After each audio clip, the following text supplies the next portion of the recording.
Shall we wait for another 5 minutes, sir? Because participants are very less. Yes, ma'am. Okay.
Hello, sir.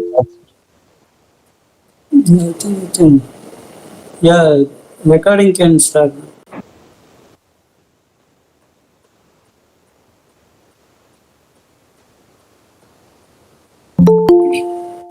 Warm greetings to one and all.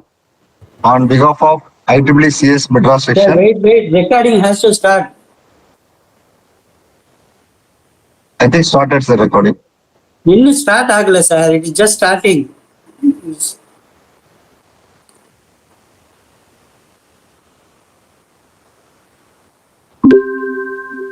Okay, now we can start.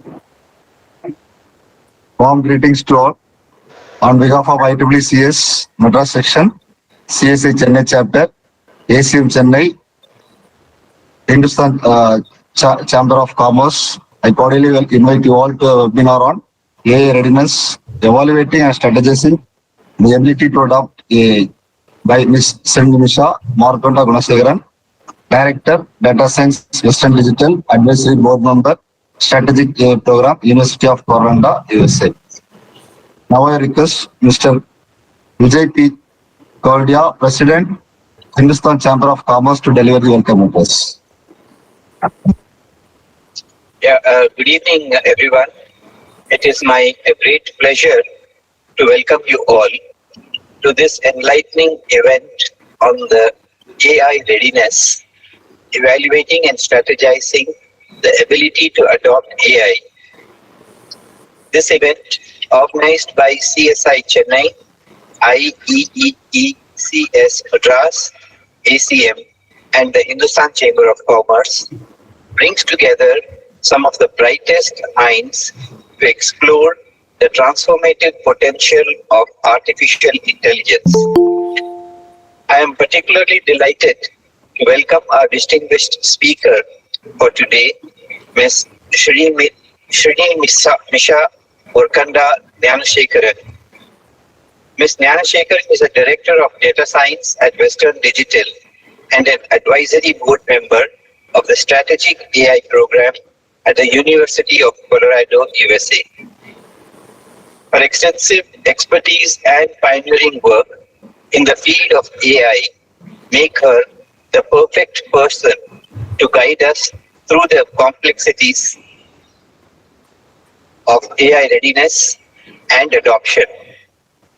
We are truly privileged to have her with us today and eagerly anticipate her insights. Artificial intelligence stands at the forefront of the fourth industrial revolution, promising to redefine industries, enhance efficiencies, and drive innovation. However, the journey to AI adoption is complex, requiring a clear strategy, evaluation of readiness, and a commitment for continuous learning and adoption. The knowledge of strategies shared today will be invaluable for organizations looking to harness the power of AI to stay competitive and innovative in an ever-evolving technological landscape. I would like to extend my sincere gratitude to Ms. Gnanasekaran for taking the time to be with us today and for sharing her wealth of knowledge. I also thank our organizing partners, CSI Chennai, chaired by Dr. Komathy, IEEE CS Madras ACM, chaired by Dr. P. Sakthivel, and Mr. H.R. Mohan, Chairman, IoT Committee of the Hindustan Chamber of Commerce, for their collaborative efforts in making this event possible. Lastly, I express my heartfelt thanks to all of you for your participation and enthusiasm.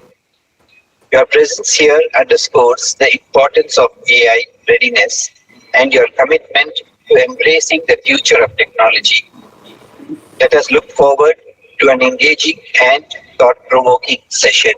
Thank you once again and welcome to what promises to be a highly informative and inspiring event. Thank you. Thank you, sir. Now I request Mr. H.R. Mohan, Chair Events, IEEE CS Madras Section, to introduce the speaker. Greetings and good evening to one and all. On behalf of the organizing units IEEE Computer Society of India, ACM, and Hindustan Chamber of Commerce, let me once again welcome today's eminent speaker, Ms. Srinimisha. Members and my colleagues from the organizing units, participants joined the meeting and watching the YouTube streaming.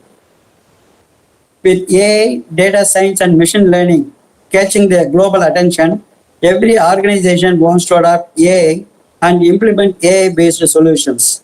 But the readiness for such activity needs a review, or else the entire exercise would lead to chaos and failure, similar to some of the ERP implementations in the organization in the earlier decade or so.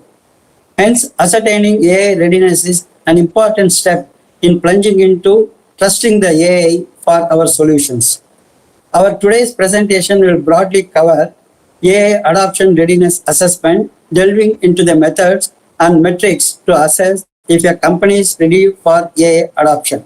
In the next step of AI strategy development and implementation, we will see how to develop successful AI strategy by going through the various aspects of AI strategy ranging from evaluating the business objectives, cost and infrastructure of developing such AI solutions and systems, return on investment assessment and metrics, scalability and security of the applications. Any project is subject to failure and its mitigation is a very essential.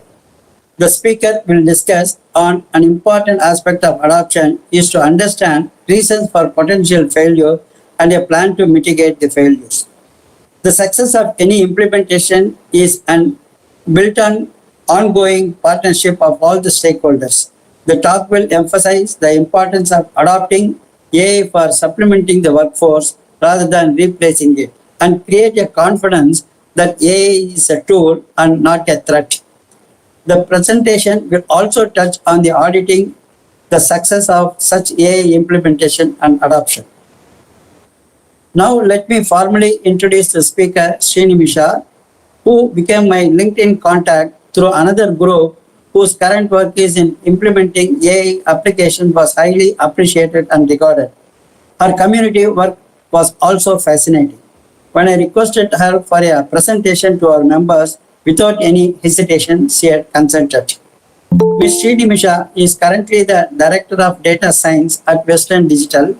Her responsibilities encompass charting the technical strategy, providing team direction, setting technical objectives, and steering the team towards delivering tangible business outcomes.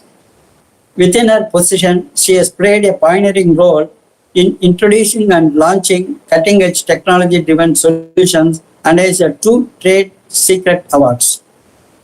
Ms. Srinimisha holds a BS degree in computer science and cybernetics from University of Reading, UK, and a MS in computer science from University of Colorado, Boulder, USA. Ms. Srinimisha has made substantial contributions to the community by actively serving as an advisory board member in the strategic AI program at University of Colorado, Colorado Springs, and participating as a guest speaker at various universities.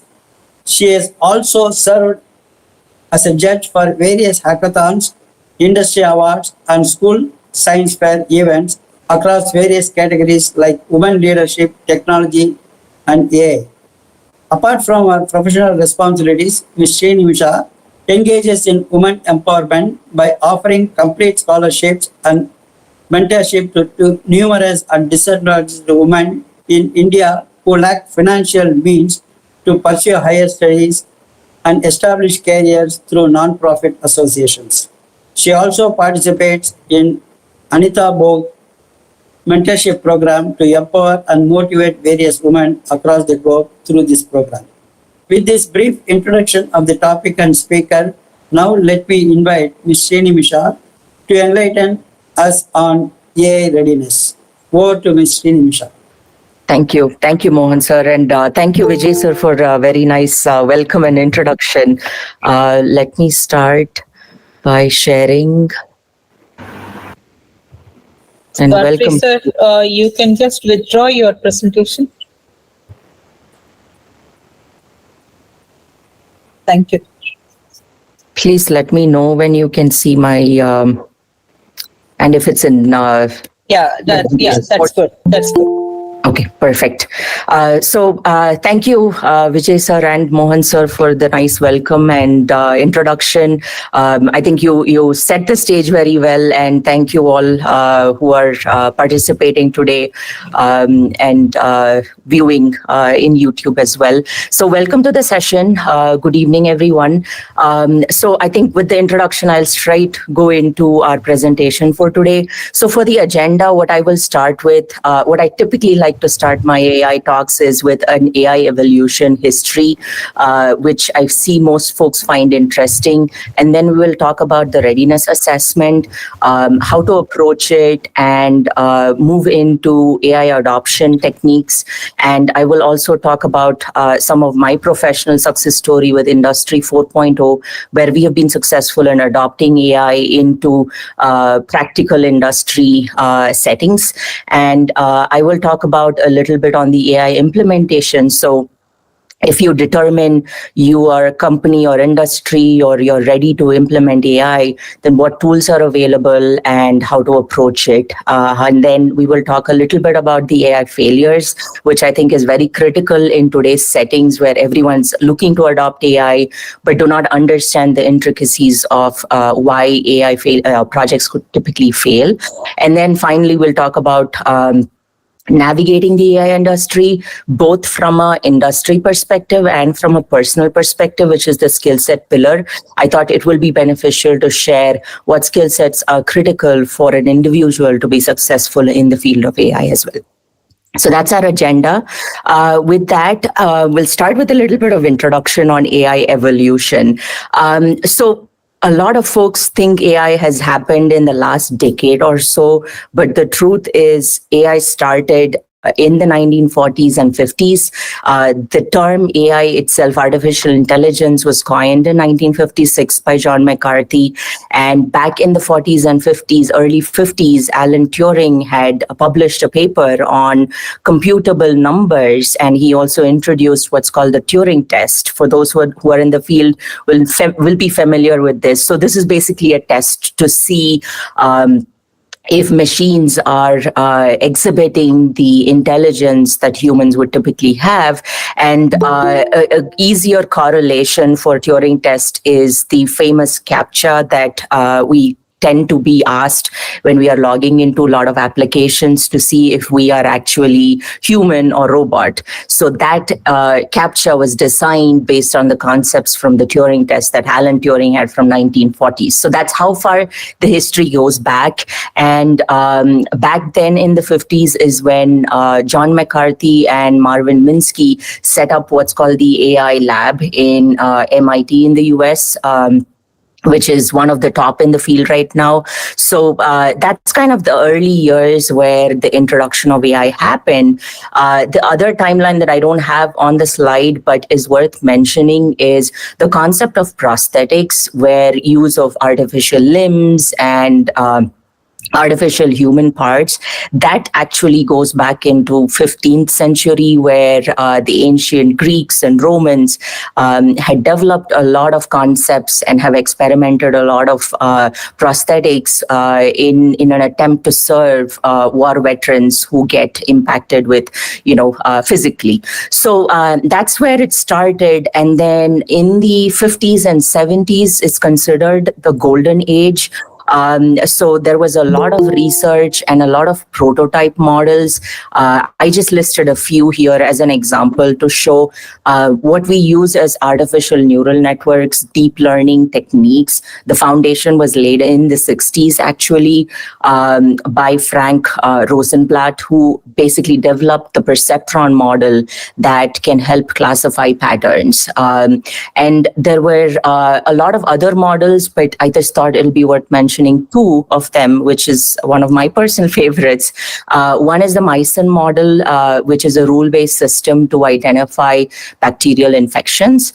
And then the second is the ELIZA model, which is similar to a conversation simulation with a psychotherapist, where you're just having someone to brainstorm or share your emotions and feelings and so on. So apart from this, there's been a lot of work done in this golden age. Obviously, the performance was not that great, as you can imagine, because we still have those challenges today. So that then brought into what's called the AI winter, which is in the 70s and 80s, where criticisms around, AI's progress, and there was a lot of cost spent in research without fruitful results, because obviously the performance was not as strong. And even today with ChatGPT, we have, inaccuracy issues and things like that with what responses it gives. So you can imagine back then how much of similar or more amplified issues were there. Also, another big challenge that was recognized is the computational limitation. They didn't have GPUs back then, so there was a lot of limitation on what can be done and what could be experimented. So after that quiet period, there was a revived interest in what's called the AI Renaissance in the 80s and 90s. There were a lot of research papers that were published in that time frame, and I think what most people can relate to is the start or the launch of IBM's Deep Blue model, Deep Blue computer, which is a chess playing computer. For those in the chess field, we can relate to this moment. This was when Deep Blue was able to defeat Kasparov, the world chess champion, in a 6-game match. So this kind of was a moment when there was a rekindle of all that AI interest, and a lot of people then got again drawn back to AI and wanted to experiment and see what's capable. Then comes to the modern era, which we are in. I don't think we need a lot of introduction on this. I think everyone's very much familiar with this part of the evolution, starting with Google, advanced neural networks, Google Translate, IBM Watson, image processing, things that you see, and then ChatGPT. Again, no introduction there. But what I want to mention as a key takeaway here is that computational capability is what's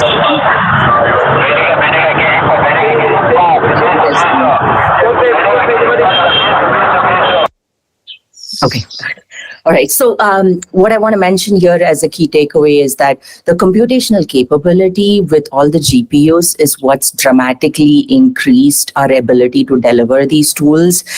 So between what research has done in the past and the computational capability that kind of aids that feasibility is where we are able to, see tools and things like ChatGPT, autonomous vehicles, self-driving cars, and things like that. So that's just a very brief history of AI evolution and where it started and where we are today.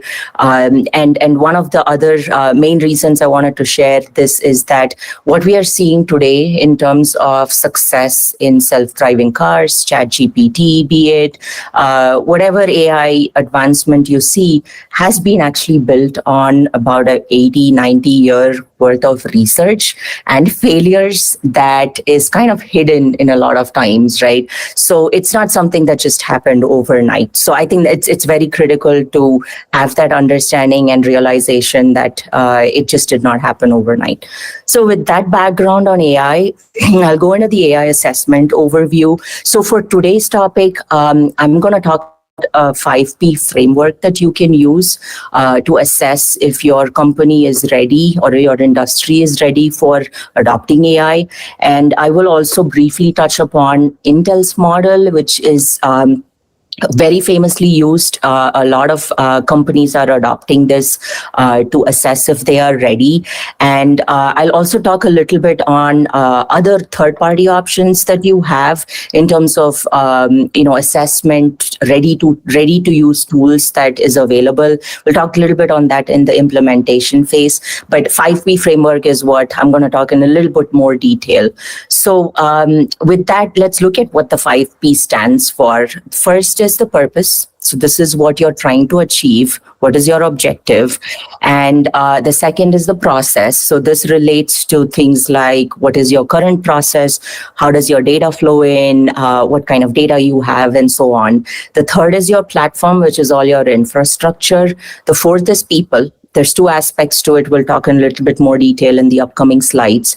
The fifth, but foremost, is performance. So how do you measure performance, and what kind of metrics you use, and what you need to do to make sure you're getting to that success point. So with that brief, we'll look at first what the purpose stands for, right? So first is clearly define how AI will contribute to improving either from an operations perspective or products, services, whatever your industry is targeting to do, right? So identify and evaluate if the business problem that you're trying to solve is apt for AI and if AI is the best solution. Oftentimes, AI is not always the best solution, and you will get to see a little bit more on why that is the case. But clearly defining your purpose, what you want to achieve, what is your problem statement is the fundamental step. Once you have that, outline your needs in terms of business strategy for the next quarter, year, or 5 years. So starting from short term to long term, what does your business want to achieve in terms of your products or services, whatever your industry or your company is doing, right?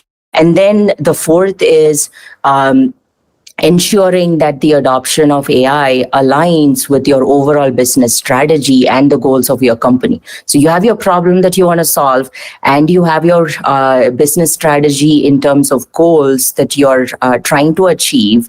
And you also have your AI potential solutions or technology that you want to use. See if all of them align and it makes sense to say, okay, I have this business problem and I think AI is the best solution to basically solve that business problem. And I'll talk a little bit more on, kind of things that will guide you into making that decision. But first and foremost is to know for sure what your business problem is. Have a very clear, defined business objective that you're trying to achieve.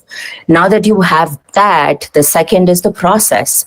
So with the process, the foundation that I want to build this off of is that AI systems heavily rely on data, and having a robust data set is very crucial for effective performance. I mean, you cannot do anything without data. So if you do not have the data, then that's going to be a big problem, right? So the importance of AI relying on data is something you need to bear in mind as you go through any problem that you're solving for AI. So with that on data, right, couple of things that you want to ask about to yourself is quality. Is your data quality enough? Do you think your data is biased? How complete is your data, right? And then when it comes to quantity, do you have large enough data? I mean, if you have a data set, let's say with a few thousand data points or few 100,000 data points, that's still not going to be ideal for an AI application. We're talking about needing millions of data and large quantity of data to train the model so that it picks up the patterns that you wanted to learn and the automation that you're trying to achieve. The third piece to data is availability. Do you have access to the data that you're trying to use? And a lot of times in industry, that is not feasible. And even with what work I do, a lot of times we don't have access to the data, even though it's out there. Due to a lot of practical challenges, we just do not have access and availability to it. So then you have to build workarounds for that. The last piece to data, just pertaining to the quantity and quality, is structure. Do you have all the data in one place, or is it scattered? Do you have to do a lot of work bringing together? And what is the structure? Is it in a structure, database form, or is it free form text and things like that? Being aware of what that data structure is very important. And when we're talking about data, one of the one of my favorite things that I like to share is this image here, where you're trying to solve a small data problem with this big spoon of AI, just because AI is the hot topic in the world. So it might not be practically feasible, and it might not practically make sense. So it's very important to be conscious and cognizant of what is the data that you have, and if AI is important, right? So once you determine that, then look at the security aspect of it, right? Is your data protected by security measures? What kind of data are you dealing with? If your data is sensitive data, when you bring in your AI ecosystem, how are you going to protect your sensitive data? And identifying what data is sensitive is very important. And are there security restrictions in accessing data? This kind of relates to the availability point I mentioned earlier, where you might have the data, you know that the data exists, the data might be large, the data might be quality, everything could be possible, but you just might have security restrictions in accessing the data. And this will become a big challenge if you're trying to build the ecosystem on top of that data set. The fourth in the process is compliance. So is your data process compliant with, data protection regulations, and does it address privacy concerns? So this is especially applicable for industries like healthcare, where you're dealing with a lot of private information that you need to be very cognizant of, making sure you're compliant and you're protecting the data that you're planning to use in your ecosystem. The last but often understated and missed is the documentation. So do you have enough data sources of interest available in the documentation form? Is there information outlining the process flow of your data lifecycle? So there is a data lifecycle and a data ecosystem. Do you have enough documentation that outlines from the infancy stage to the later stage of data? And within those lifecycle steps, do you meet all your concerns of data quality, quantity, security, compliance, and all of those aspects that we just talked about? So this is kind of from a process standpoint, what things you need to ask and what things you need to evaluate to see if you're ready to go to the next step. So with that background on process, we'll talk more on the platform, which is the third aspect to the framework. So there's a lot of things when it comes to platform, right? First is understanding your existing system. Assess if your current infrastructure, your workflow, and your processes, how exactly it's working, and identify if you have existing pain points and bottlenecks and areas where AI can add value or AI can become a problem in implementation, right? So you need to first understand what your full ecosystem looks like. And with that, you also want to evaluate your data compatibility. This is where you're evaluating your data sources that is going to be used by your AI system, right? So you have all that information from the previous step of process that we talked about. So you can use that information to ensure they align with your existing data formats and quality standards that will encompass in the AI system, in the AI ecosystem that you develop. The third important piece, actually, which in industry plays a lot of challenges, is API integration. So let's say you're talking about building a new ecosystem that brings onto your existing infrastructure.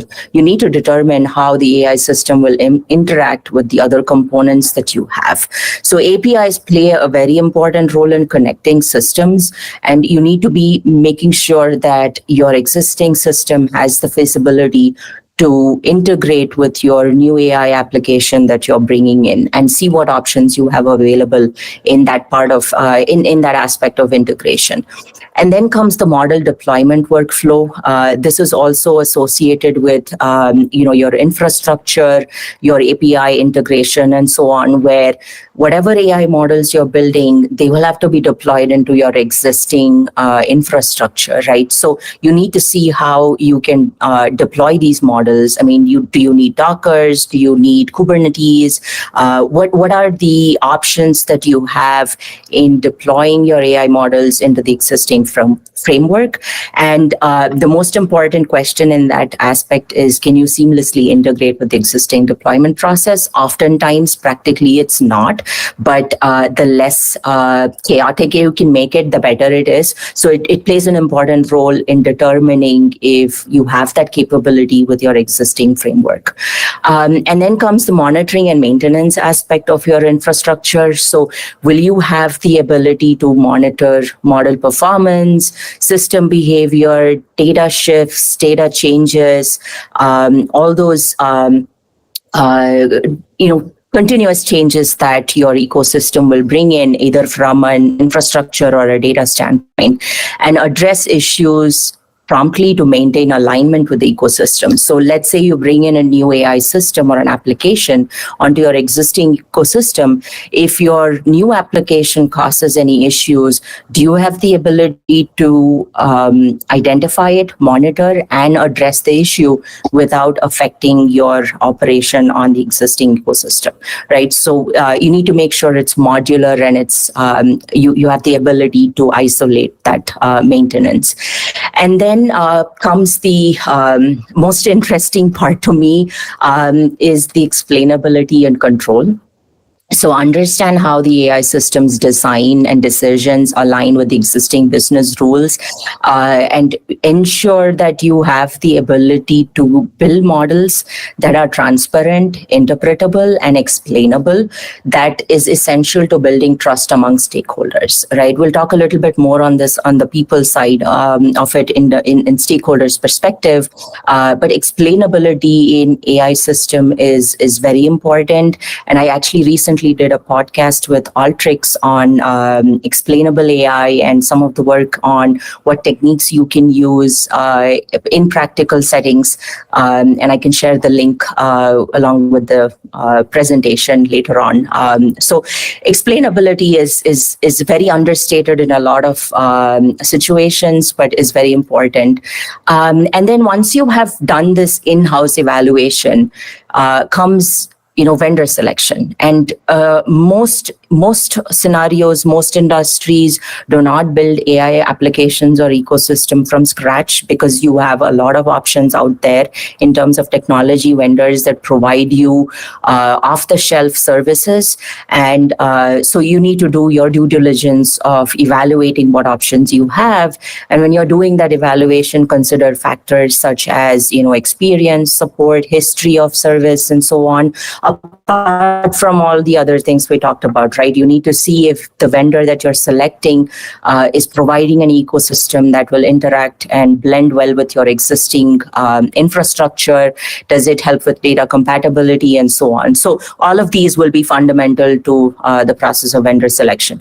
The other aspect to consider during vendor selection is scalability. Does the application and the ecosystem they provide with your existing infrastructure scale to your business needs and to your future business needs, which is where the flexibility aspect comes as well. So plan for, in your first step, you would have had your long-term and short-term goals and business objectives. So see if your AI systems will support your anticipated growth and plan for increased demands in the long term as well, because you don't want to spend a lot of money, invest into the ecosystem, and then 3 years down the line, you realize that it's not flexible and adaptable, and then you have to revamp your whole platform and infrastructure. So that's from a platform aspect. And then we'll talk about, the people aspect, which is very important, I think, especially from the talent side of it. So when we talk about people, there's two components, right? One is the customer, who are your stakeholders, who are going to be consumers of the technology and solution that you're building. And then comes your talent pool, which is your organization employees, your leadership team, and so on. So we'll dive into details for each of this in the next slide. I'll start with the customer acceptance first. So the first primary thing to ask about is, has your customer requested for the AI technology and capabilities, right? Did they come and say, especially this is for service providers and, where you are having that one-to-one stakeholder interaction. Did you have an active request from the customer to say, hey, you need to build this AI technology for the product that you're servicing for me, and, evaluate that as a starting point, and then see if your deliverables align with the priorities of customers. So you start with your purpose, and you have identified, okay, I can probably build a solution that delivers these capabilities. Does that align with what the customer is looking for? And this is very common in software development too. So I think alignment with customer priorities is important. The third aspect is, will you be able to involve end users, customers, and stakeholders in the adoption process and gather feedback and address concerns?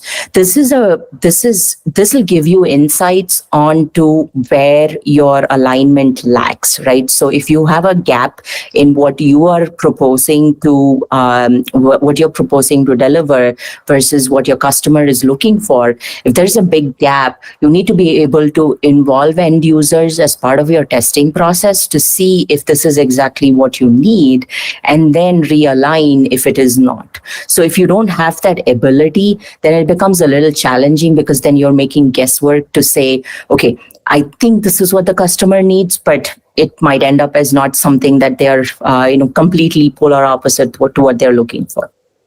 And then comes the user experience and productivity. So will the AI technology that you're proposing to implement enhance your current users' experience and productivity?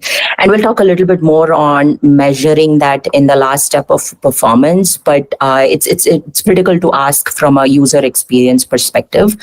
And then comes, I think this is again very widely talked about, is ethical concerns. So will your solution address ethical concerns related to AI, things like bias in algorithms? Do you have transparency and fairness in the models that you can demonstrate to build trust? So this is an essential part of gaining that trust. This is where the explainable AI comes into the picture as well, where do you have the ability to build models that can explain the decision process that it is going through, just like how we humans explain our decision process or our thought process, right? And then comes our ethical guidance and policies on responsible AI. In the process of attempting to solve the customer issue with the AI technology, are you going to be aligned with the ethical guidelines and policies? And there is a lot of frameworks just on ethical guidances and policies, starting from UNESCO, and a lot of third-party companies provide that as a service, so you can use that without having to reinvent the whole process. And a couple of other things from an awareness standpoint is be aware of, regulations and standards related to AI. There is a lot of changes. It's very fluid. There is always updated regulations and standards in this field because there's just constant change. So be informed, and if you have a process to stay informed is also very important. And I think, again, along those lines is compliance with legal and regulatory requirements. Wherever you're implementing, whatever country or globally if you're operating, make sure you're compliant with the legal and regulatory policies from both people and customer aspect. So the second piece to the people is the talent and change management. So this is pertaining to the employees in your organization, the people who will be working on implementing it, right? And this, I believe, it creates a lot of unrest with folks in any company. When a company says, oh, we're going to adopt AI, the big question that comes is, what's going to happen to my job, right? So I'll share a few tips on how to navigate that so that there is not so much of unrest and there's more smoother dynamics. So first, step to the people aspect is evaluating your existing skill set within the organization, right? AI adoption may require, hiring new folks, training existing folks with expertise in data science to scale up to that AI skill set. So evaluating to know where you stand in terms of skill set is very important. And then comes clear communication, right? So you want to foster open communication to help employees understand the role of AI, its benefits, and how it complements human work, right? Or how your strategy is proposing to complement human work. And in terms of human psychology, the most things that we fear about is things that we don't understand, right? This clear communication basically fills that gap of communicating clearly how AI works and show the benefits of AI more so than the replacement aspects that most people fear with. And the other thing is with communication to stakeholders on strategy, right? So if your customers have a particular problem they're trying to solve, like we talked about in the previous slide, you need to make sure you're communicating that with the stakeholders on what your strategy is and how you're planning to implement. And then comes the employee involvement. The more you can involve your employees in the decision-making progress, regarding the AI implementation, is very important to address concerns that they might have, right?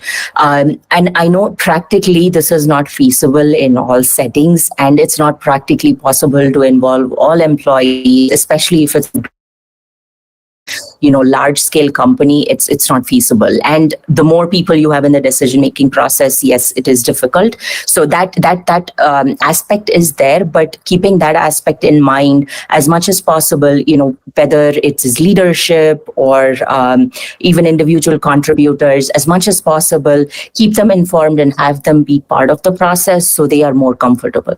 And then comes the human-centric design, right? So this is applicable for solutions that you're building where the AI systems is going to interact with your talent pool in the company. So you need to be conscious of designing the systems with a focus of the tools enhancing their capabilities rather than replacing them, right? So let's say the problem you're trying to solve is to reduce redundant tasks that your team is working on, right? So you have to think about it from a perspective of, okay, I'm going to reduce this task by 50% in terms of redundancy. And by doing that reduction, what else can I enhance their capability with that solution, right? So don't think of it as, okay, if I reduce it 50%, I'm going to be able to replace 50% of my workforce, right? Rather think of it in terms of how can I leverage their capabilities to do something else that's more creative and that's more challenging that AI system cannot do. And then comes the job redesign. This is something that we have also implemented in Western Digital, where, when we introduced AI systems into our factories that I'll talk about more in the Industry 4.0, we've done a lot of redesigning of job roles to capitalize on strengths of both humans and AI. So this requires evolving job duties and job responsibilities. So this enforces more collaborative and efficient work environment where humans are not seen as a replacement for the AI system when that's implemented. And as part of that comes continuous learning and training. So, as you are redesigning your roles, as you're introducing new capabilities and responsibilities for your workforce, enforce continuous learning and training. You need to have a mechanism of ongoing training programs to help your workforce to acquire the new skills that they need to collaborate efficiently with AI technologies. And then comes change management, which is, develop a comprehensive change management plan to ensure there is smooth adoption by employees. And then last but not the least is you need to present AI as an ally and not a threat, right? And I think this also applies personally for any of us who are not involved in AI directly. AI is really not it shouldn't be viewed as a threat, but as an ally, right? It should be seen as a capability that's going to make your work more efficient, make you operate in a much more efficient and an operational way. And this is important to get your dynamics of the team for smoother execution. The more onboarded your team and your talent pool is, there is better and there is smoother execution. So making sure your talent understands how AI is going to enhance their job and not completely replace the job is important. So that's from the people aspect. The last of the 5P framework is the performance. And with performance, there's again two things to it, right? First is baselining where you are. Assess your risk cost and, your ROI and things like that. So first is identifying your risks, right? So to know where your baseline is, you need to know where your risks are. So things like data breaches that could lead to loss of sensitive information. Again, like I mentioned, if you're in healthcare and you're looking to implement AI, this could become one of your high priority risk items, right? And then the second aspect is algorithms that could make biased decisions. This could be a risk for, again, industries like healthcare rare and more important for transportation industry. If you're building a self-driving car, if your algorithms are making biased decisions or not making correct decisions, this then could lead to harm to individuals and risk of lives too, right? So depending on what industry you are and where you're looking to apply, some of these risks might take a higher priority and some might take lower priority. And then comes legal and regulatory risks associated with the use of AI. So identify again, depending on the industry, what are the legal risks that you will encounter, and see if you can create a risk assessment plan. And I just gave an example of a framework that's typically used where you have impact on your y-axis and likelihood on your x-axis, with low, medium, high on both aspects. And the more towards the right top corner that you are in, the more intensive management of that risk is required. And the lower you are on this side, it's an acceptable risk. And so this can then help you prioritize what's more important for your company and industry, and which ones you can take a risk or take, put it on the lower priority list, so you're not investing too much of time in that aspect. Then comes the cost aspect. This is a lot of time is undermined. A lot of folks don't understand the cost that's involved in implementing an AI system. So identifying the resources required for AI implementation, be it infrastructure, which can take up a lot of your cost, training and talent as well. So depending on how complex of a system you're trying to implement, a lot of these could cost pretty high on your financial books. So so once you identify those costs, determine how much cost is involved from an implementation aspect, right? So let's say you're using a third-party vendor service. How much is that going to cost you in using their services? So conduct a thorough cost benefit analysis to see what are the financial implications that you're going to have from a AI adoption for that particular problem that you're trying to solve, right? Once you have identified those aspects, then comes measuring success, right? So how do you measure, what KPIs can you use for measuring success? And personally, I group them into 4 different KPI groups. First is the financial. So are you able to identify financial KPIs like revenue, cost savings, return on investment that you can capture in your financial statements and so on. So are you able to determine, tying back to our purpose that we talked about in the beginning, are you able to match your KPIs to that purpose that you are trying to solve? And then comes the operational measurements of success, which is, either dollar savings, time savings, quick turnaround on your services, augmented workforce, have you created operational efficiency for your workforce, and productivity increases. So these can be other aspects of success that you can measure.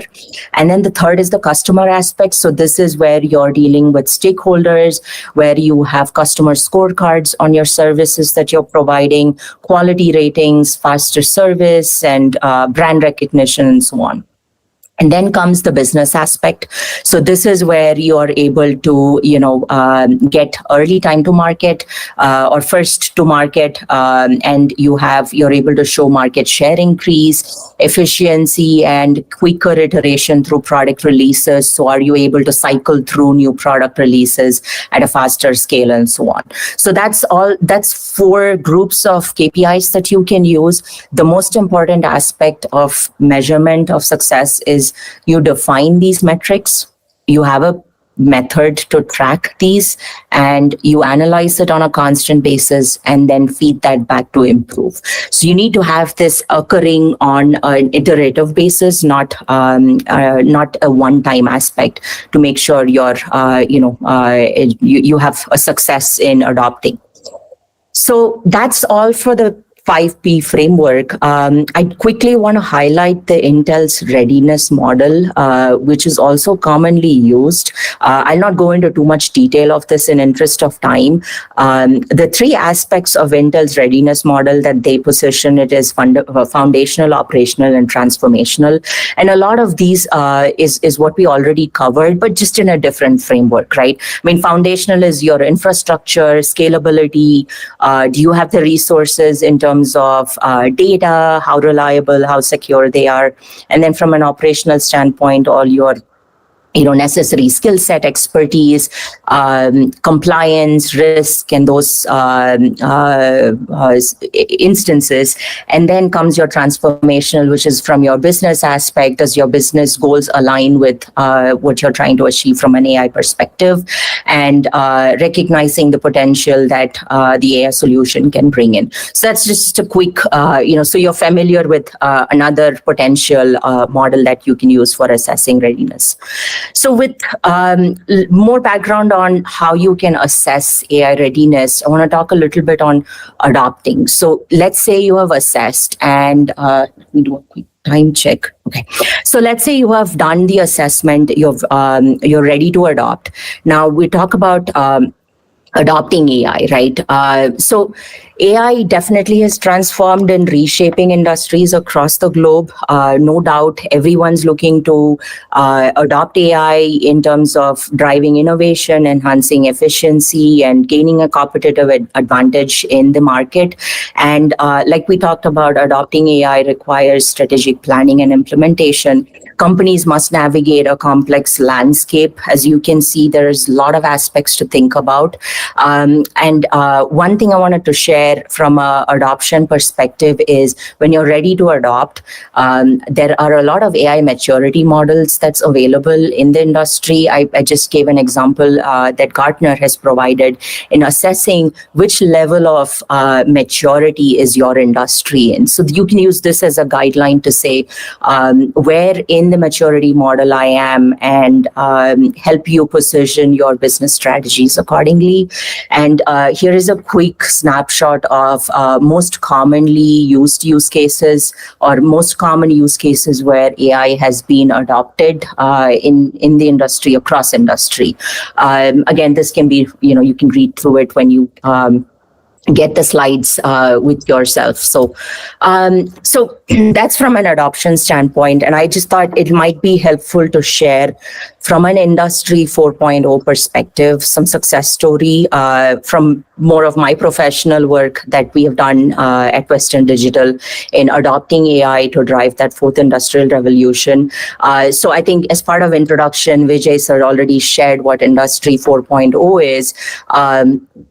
So just a quick snapshot, industry 1.0 is our 17th century invention with steam engines and, power engines and so on. And then comes the industry 2.0 where we move to mass production, assembly lines and electrical energy and so on. And then came the third industrial revolution with computers, automation, electronics, and all of that infrastructure. And then today we are at Industry 4.0, where we are intersecting the AI technology revolution in transforming manufacturing industries and innovation. So with that little bit of background, the fourth industrial revolution has really taken up a lot of interest since the 2016. And as part of that revolution, we have what's called the Lighthouse Network. So lighthouses are basically a network of manufacturing sites that play a pivotal role in advancing the revolution by implementing advanced technologies in practice. And even though it's been a lot of interest, only about 130 plus factories are recognized for demonstrating exemplary practices.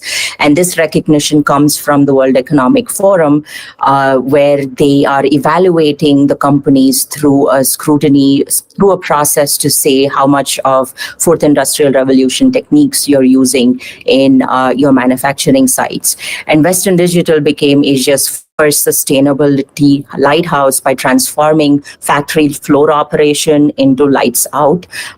So one example use case that I thought I'll talk a little bit about is how we used AI in transforming the manufacturing process, right? So if you think about a manufacturing process, every step in the process produces data with volume of, we're talking of millions of data points, right? So, and that's on a daily basis. So with that amount of data, the complexity of being able to analyze and identify any problem areas increases multifold. So what we have done is use advanced technologies in AI and machine learning to leverage getting insights into these data sets that we gather on a daily basis. And that's what ended up gaining us our first, being the Asia's first sustainability lighthouse as part of the World Economic Lighthouse Network recognition. So this happened in the 2021, where we got our first factory certified as a part of Lighthouse Network. And since then, we have been able to get multiple other factories as well by implementing and expanding the solutions that we have from one to other.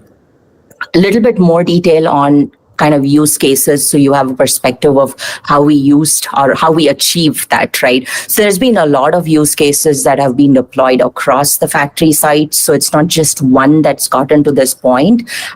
So a couple of examples that I want to highlight here is, so these are 3 factories that were part of the Lighthouse certification in 2023.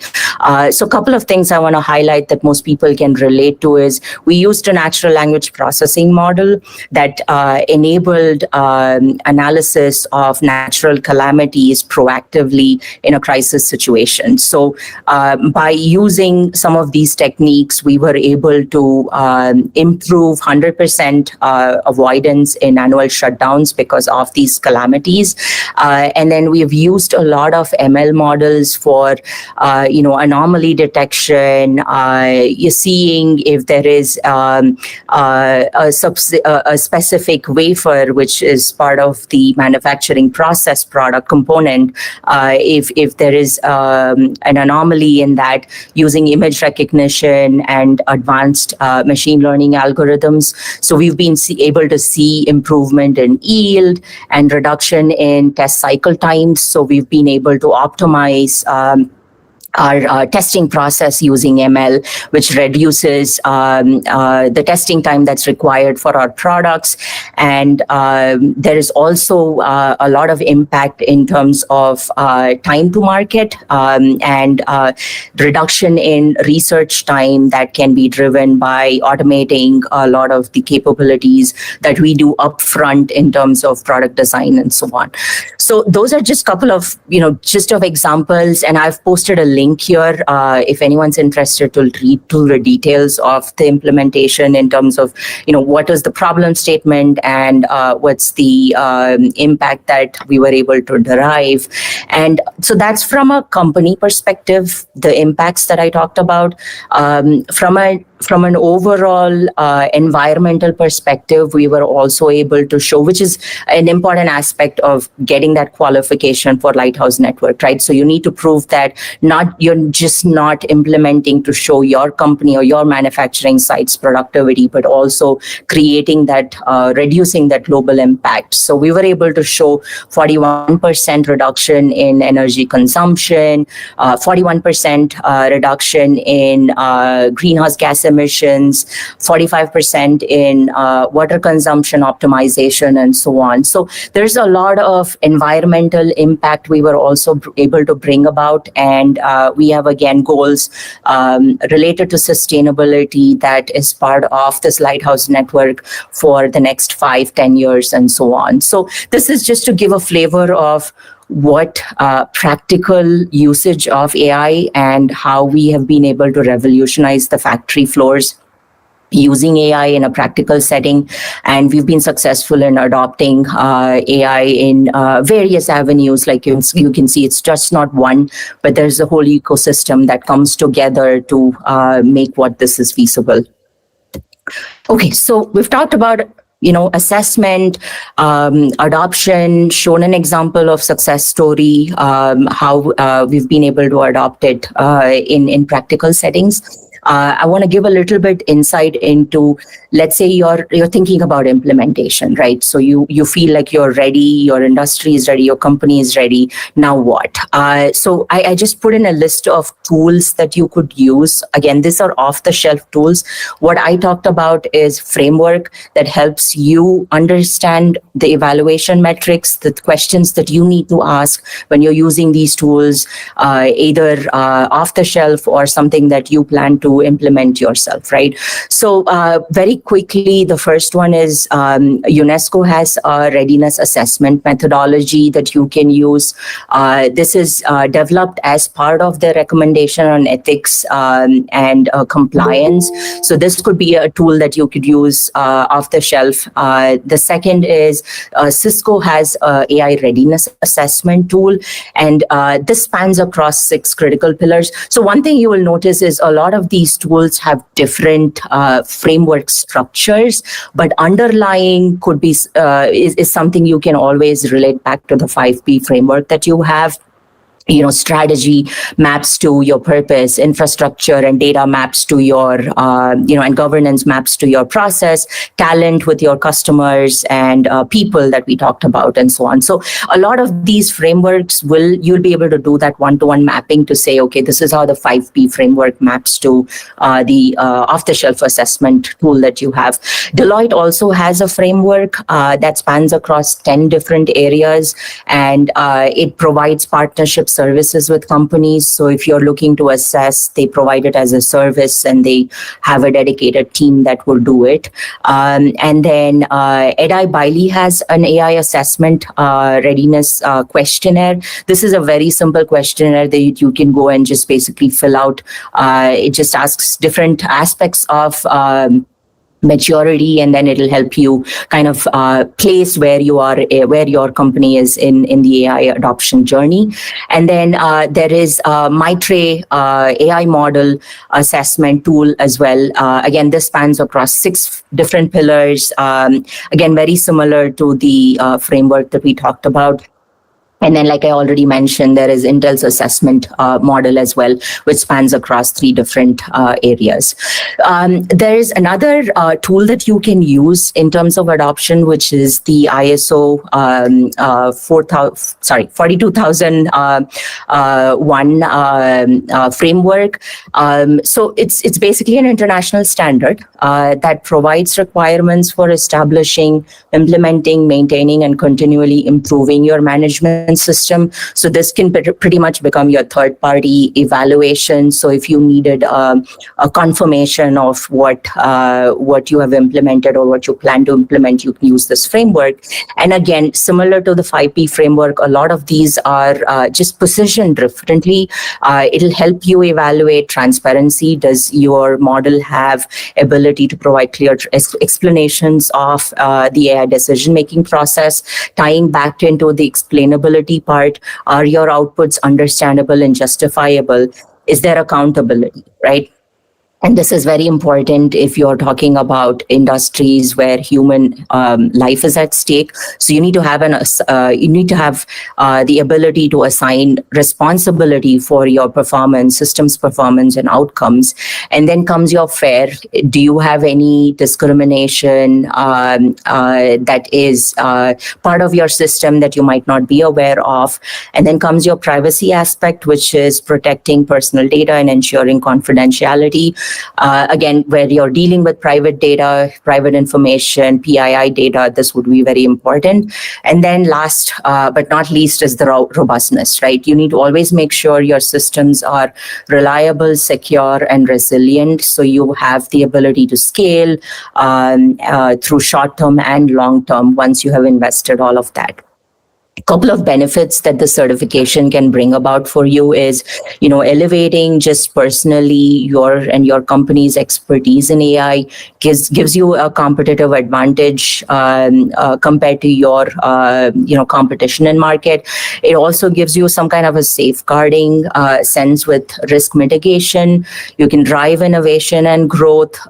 You get that confidence in leading AI initiatives because now you have something that certifies that you have implemented an ecosystem that aligns with all of these. And, obviously global recognition with that also comes along, that then you don't have to explain to your stakeholders how you have implemented it. So that's kind of when you're thinking of implementation, what tools you can use to assess. Now, let's say you've done all of that and still your AI project failed, right? And it happens a lot of time, and it happens more often than not, more often than people realize. So I wanted to give a brief overview of why, some of the key reasons why AI projects failed, right? So the first is you have an unclear business objective. You've not defined your clear purpose. And we've talked a lot about this earlier in the 5P framework. And then comes bad data. So your data might be plain bad, garbage in, garbage out. If your data is inaccurate, performance is poor. And then analysis paralysis. So this is a very common phenomenon that happens where you're spending too much time analyzing the data while you lose the objective or your end goal. And then comes scalability. Again, we've talked a lot about this in the infrastructure. You need to have solutions that you're able to scale and expand to other scenarios within the purpose, beyond the purpose that you're trying to solve, right? And then last thing that people always forget is AI isn't magic. It's not going to solve all problems. Solution requires constant monitoring and improvement, and lack of clarity will, lead to confusions and so on. So it's not a magic framework that's going to solve the problem. So some of these things, a lot of times it's easy to forget, but very important to remember.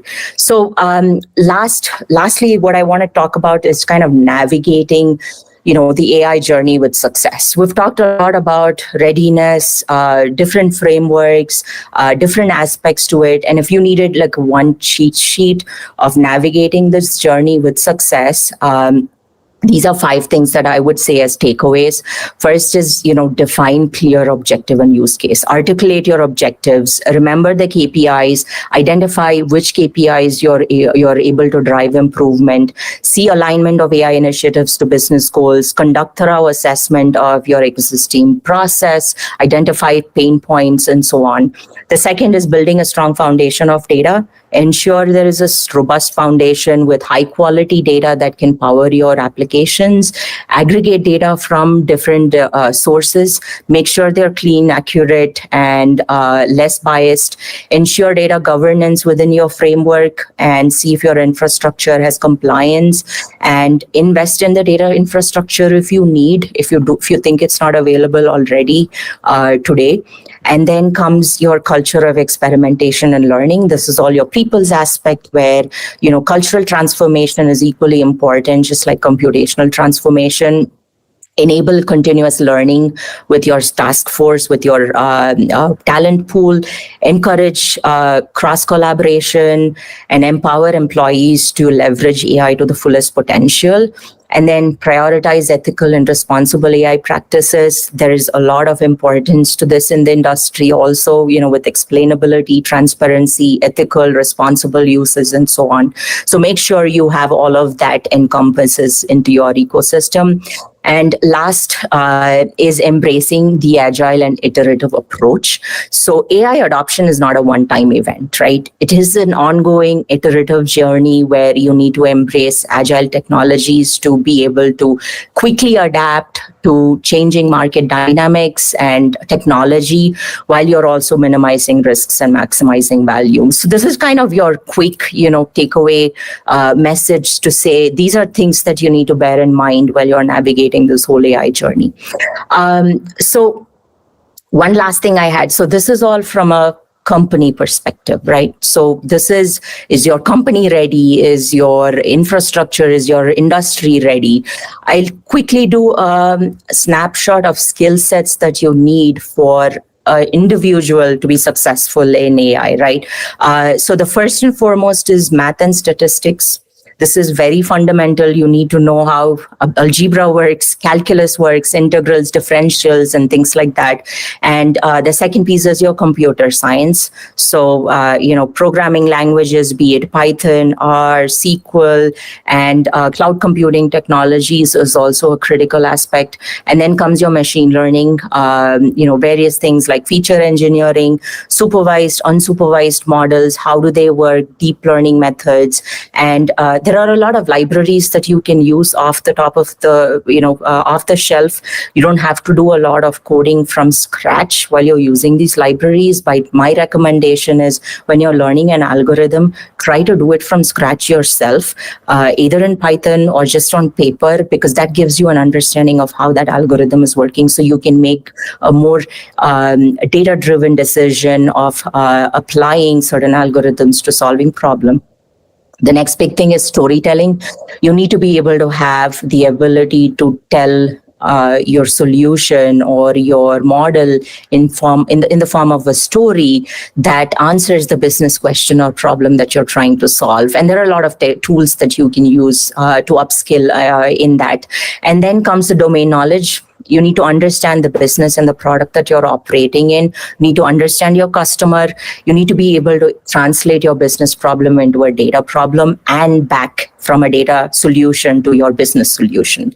And the last piece is upskilling, right? I mean, constantly upskilling is important. You need to be able to upskill to, keep up with the change. I also have to do that. There's no one spared from this upskilling, and there's a lot of tools for that, and Udemy certifications and webinars like the IEEE one that we are having right now.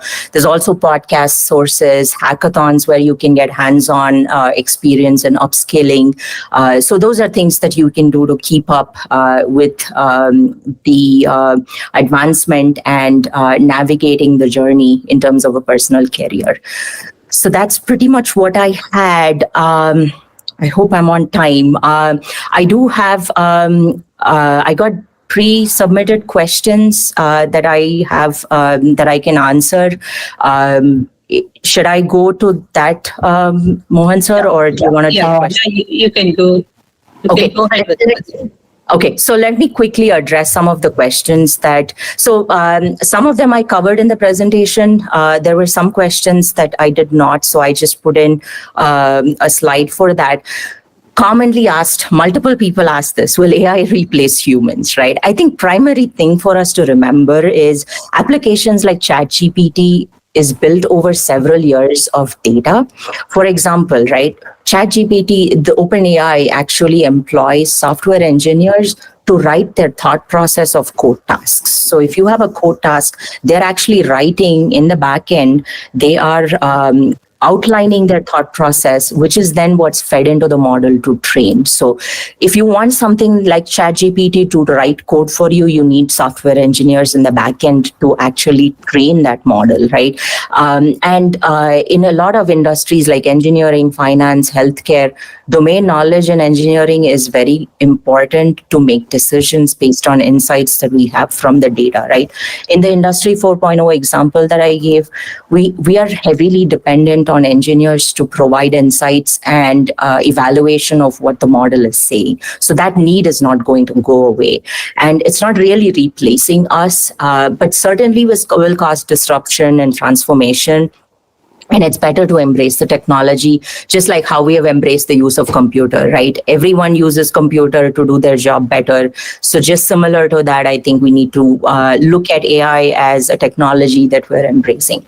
The second question that was there is roles that will get more impacted by AI versus not. So the way I think of this is nature of jobs involving repetitive, data-driven tasks, and manual work, like, for example, heavy lifting. An example use case is in China, they were using robots to replace voltage lines, which were previously done by humans. So these are very classic and efficient use of AI, where you can save human lives, or where you can mitigate that risk. And things like packaging and warehousing are more susceptible to be affected by AI. This is where job redesign comes into picture, where you're able to reuse your human talent. And on contrary, I think roles requiring creativity, empathy, complex problem solving, engineering problems, those are less likely to be overtaken by AI anytime soon. There is a long way, and like you can see, AI has evolved through 80, 90 year of history, right? And there is a study by Gartner that suggests that AI will generate 2.3 million new jobs by 2025. And you can also see new jobs evolving, right? I mean, prompt engineering is a job, is a field by itself that did not exist before. So most roles will transform, and to be successful, my recommendation is it's better to adapt and learn rather than trying to, stay away from it. Another interesting question that was asked is, why are we still learning old programming languages?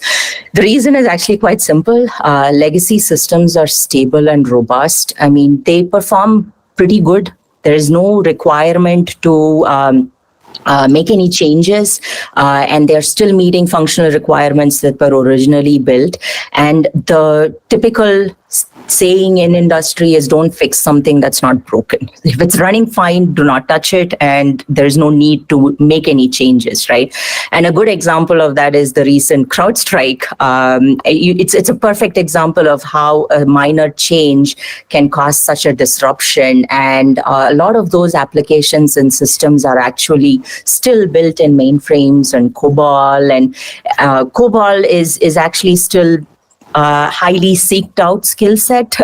It comes to a surprise to many, but a lot of old applications in healthcare, finance is actually still built in COBOL. Another interesting question was on digital infrastructure capability and vulnerability for non-tech savvy. I think certainly yes. And I think we don't have a choice but to adapt and be aware.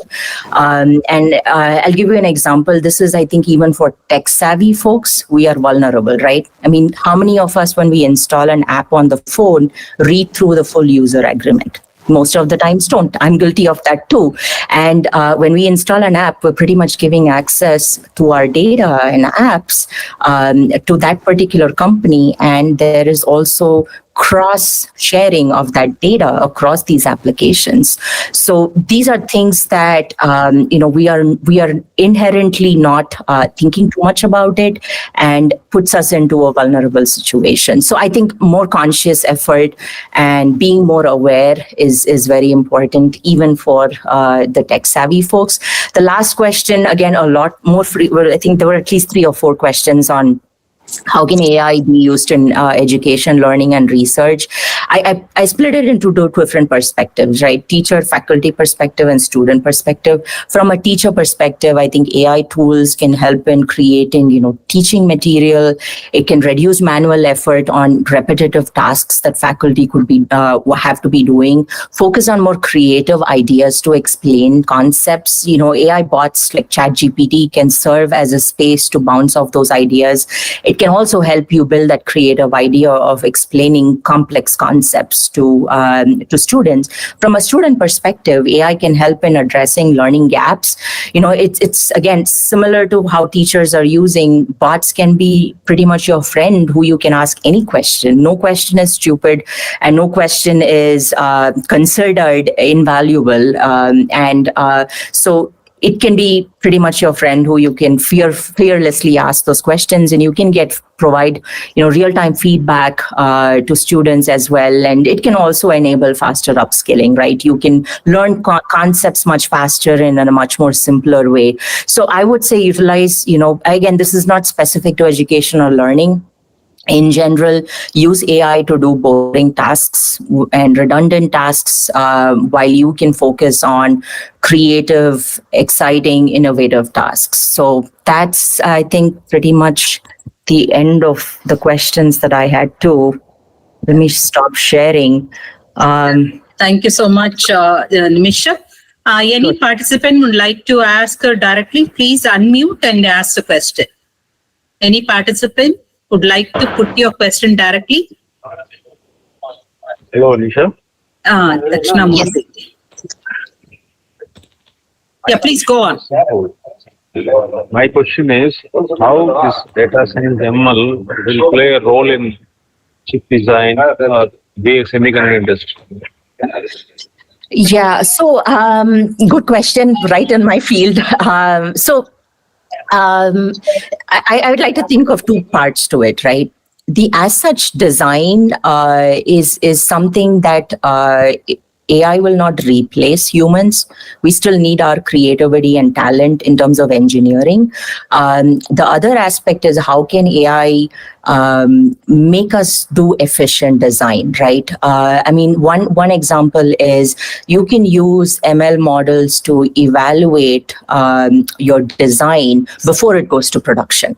And that's the concept with digital twin, where you can have a digital replica of your design where you're able to evaluate your design with all risks and gaps in a much more safer and less cost-effective environment. So before you go to production, because previously what would happen is you would have to do some level of production before you evaluate how your design is. And those areas can be navigated through AI. And a lot of design engineers do use AI to complement that evaluation process. But as for just the design and engineering, I think we're a long way from AI being able to do it by itself.